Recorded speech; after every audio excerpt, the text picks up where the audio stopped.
Sebagai kota besar, Surabaya memiliki aktivitas yang cukup padat di tiap harinya. Di antaranya, perkembangan dan arus perdagangan yang sangat cepat di tiap paginya.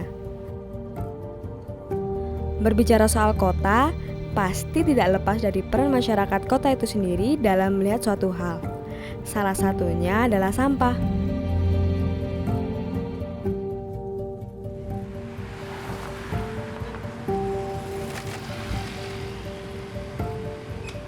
Kini, kurang lebih sekitar 1.200 ton volume sampah setiap harinya dihasilkan oleh masyarakat kota Surabaya. 75% sampah dihasilkan oleh rumah tangga, dan sisanya 25% berasal dari sampah industri yang berasal dari pusat perdagangan dan juga pasar. Beragam upaya telah dilakukan oleh Dinas Kebersihan dan Pertamanan Kota Surabaya.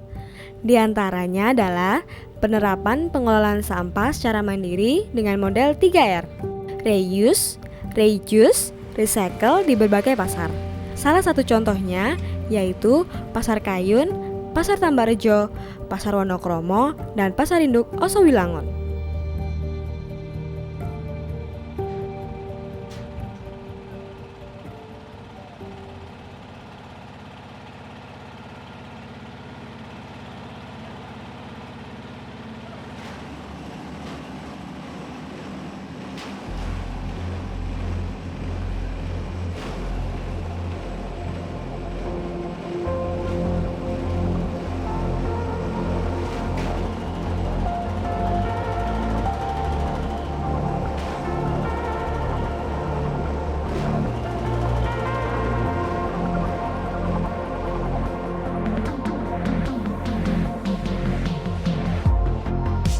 Di Pasar Tambarrejo, sekitar pukul 6 pagi, petugas TPS sudah mengambil sampah di area dalam pasar.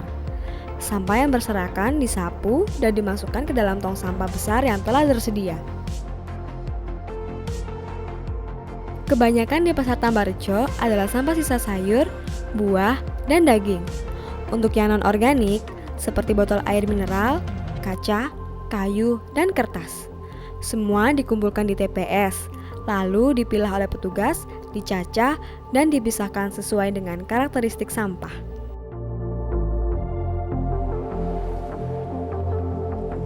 Tidak jauh berbeda dengan Pasar Tambarrejo. Di Pasar Wonokromo, sampah organik yang dihasilkan adalah sampah sisa sayur, buah, dan sebagainya. Untuk sampah non-organik, didominasi oleh sampah plastik.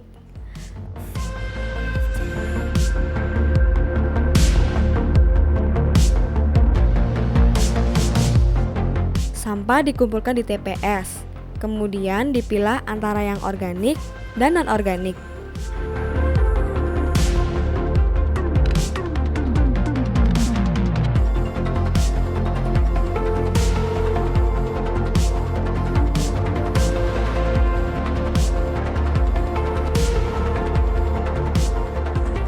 Sampah organik dicacah untuk dijadikan kompos.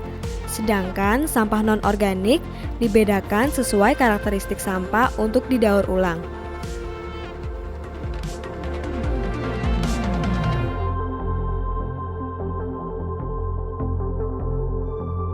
Lalu, Pasar Induk Osowilangun. Sama halnya dengan sebelumnya, pasar ini juga melakukan pemilahan sampah antara organik dan non-organik. Namun demikian, volume sampah di pasar ini cukup tinggi, dikarenakan pasar buka selama 24 jam.